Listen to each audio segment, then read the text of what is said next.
Hey everybody, Ben Starr here, and today I am going to teach you how to make traditional Texas-style cornbread.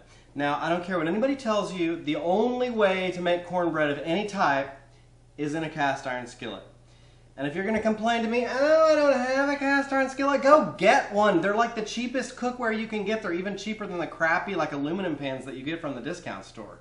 If you can't find them, or if they're more than $20, go to a thrift store. Thrift stores always have these. And even if they're covered in rust, you can rehabilitate them very easily in the self-clean cycle of your oven.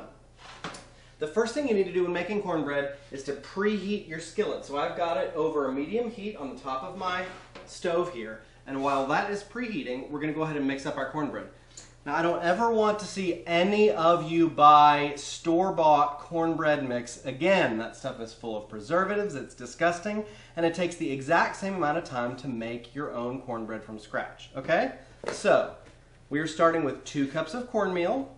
Coarse, stone-ground cornmeal is good to make a traditional Texas-style cornbread, but any type of cornmeal you can find is perfect. 2 cups of cornmeal. 3/4 of a cup of all-purpose flour. 2 teaspoons of baking soda, so that's 2 teaspoons of baking powder, and 1 teaspoon of baking soda. Baking soda is in there to react with the buttermilk that we're about to use. Now, true Texas-style cornbread is not sweet. I know Southerners and all you East Coast people like to eat your cornbread sweet like a birthday cake. I think that's disgusting. But usually I bow to the will of my roommates and my neighbor who like their cornbread sweet. So if you like your cornbread sweet, add a 1/4 cup of sugar to it. That's it. Then, a teaspoon or so of salt. Okay? Just stir all that together with your fingers.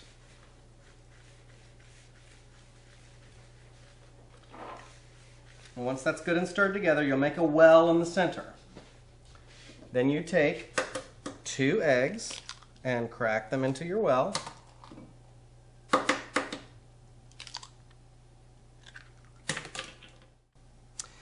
2 tablespoons of any kind of fat. Bacon grease is traditional, but you can use olive oil like I'm using today, canola oil, melted butter, whatever you want to do. 2 tablespoons of that.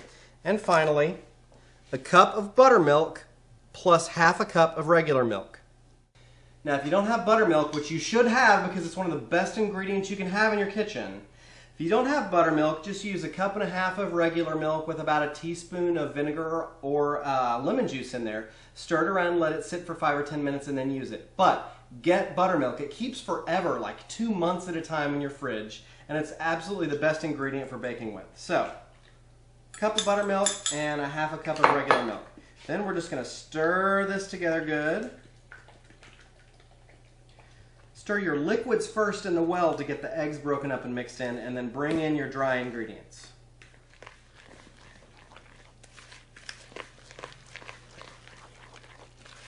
Alright, I think that took me 2 minutes to make. Super simple. Now, to add it to our preheated cast iron skillet, we need to grease the skillet first. It's going to be hot because you've had it preheating.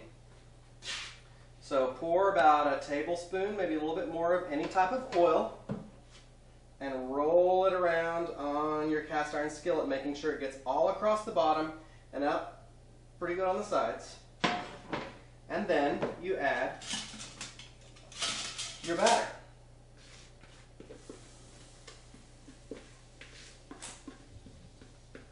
So once your batter's in your cast iron skillet, it's going to go into a 400-degree oven for 5 minutes. Then you're going to lower the heat to 350 and cook an additional 25 to 30 minutes until it's done. Simple as that. Okay, timer's done. Cornbread comes out, looks absolutely beautiful. Let it rest for about 5 minutes or maybe even 10 to let it firm up a little bit before you cut it. Slather on some butter, maybe a little bit of honey, and that is going to be delicious. Hit my website for more variations on cornbread like jalapeno chili cornbread. Thanks, have a great day.